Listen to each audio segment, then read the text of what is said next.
Јас сум од Струга и ние имаме многу убава река во центарот на градот, како и што многу други градови ги имаат овие реки.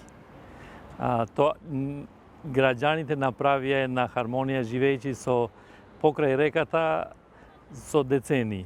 Мислам дека ова метафора може да се користи за нашите сограѓани.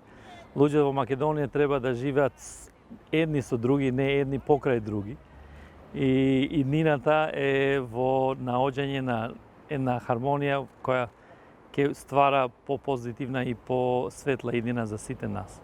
Основата на европското право е основано на хуманоска, на тоа што ги држи нациите да функционира заедно во тие вредности, иако со години војувале една со друга во Европската унија или во таа територија.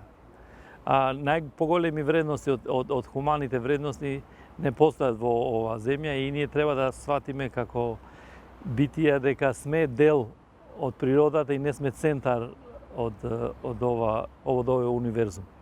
И етничките групи треба да сватат дека се дел од ова општество, а не дека се центар на тоа општество.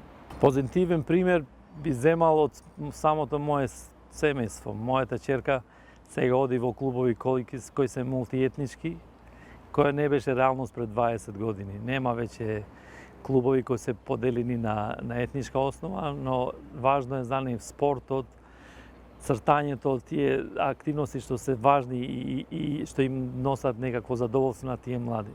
Тоа е најдобар пример од мојот живот. Проектот направи разлика, почитувајќи ги различностите, е одличен мотив да уште еднаш се порача дека ова земја е заедничка за сите и не треба да гледаме во неа како нешто ексклузивно, него нешто заедничко во која сите треба да си го најдеме својата среќа и својата иднина.